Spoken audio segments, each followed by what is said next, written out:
Hey everyone, welcome back to day 4 of reading through the Jesus Storybook Bible.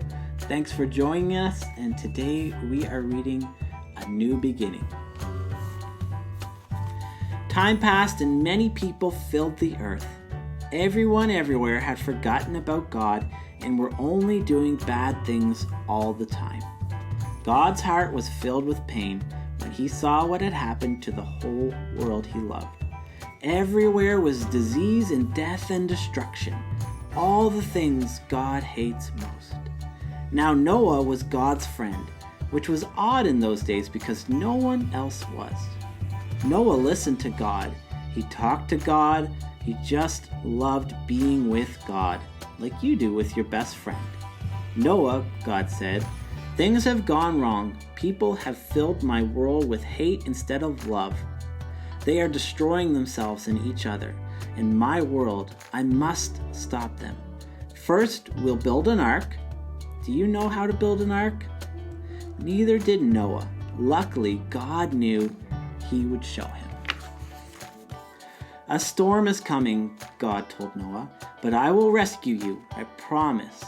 I'll send the animals to you, ones that creep and crawl and slither and slime and gallop and hop and bound and climb. And don't forget to pack everyone's food.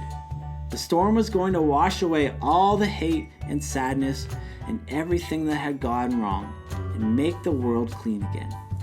God had thought up a way to keep Noah safe, but Noah would have to trust God and do exactly what God told him. So Noah built an ark, short for very large boat. Noah's neighbors came out to watch and point and laugh because they didn't believe Noah about the boat and the storm, or needing to be rescued. And Noah must have looked rather silly. His boat was in the desert, and the desert was nowhere near the sea, and there wasn't even a cloud in the sky. Why would anyone need an umbrella, let alone a boat? But Noah didn't mind so much what other people thought of him. He only cared about what God thought, so he just did what God told him to do. And when the ark was ready, God said, "All aboard!" And Noah's family and all the animals climbed inside. Then God shut the door. And it started raining for minutes that joined up into hours, that joined up into days, that joined up into weeks and weeks. And the rain joined up into puddles, that joined up into rivers, that joined up into lakes, that joined up into a flood that covered the whole world. Their boat that had once seemed so big suddenly seemed very small. But in the middle of the huge storm, in the crashing waves, in all the thunder and lightning, through it all, God was with them. And God kept them safe for 40 days and 40 nights. Finally, the rain stopped. The sun came out, and Noah threw open the windows. "Hooray!" everyone shouted. Noah sent his dove out to explore, and it wasn't long before she brought him back a fresh olive leaf. Everyone knew exactly what that meant. She had found a tree and land. The water was going down. At last, the boat landed quite suddenly on top of a great mountain. Out you come, and so they did, everyone skipping and dancing onto dry land. The first thing Noah did was to thank God for rescuing them, just as he had promised.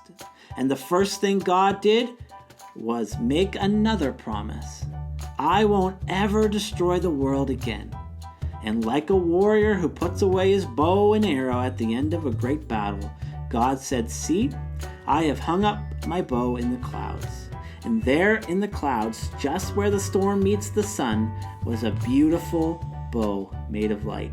It was a new beginning in God's world. It wasn't long before everything went wrong again, but God wasn't surprised. He knew this would happen.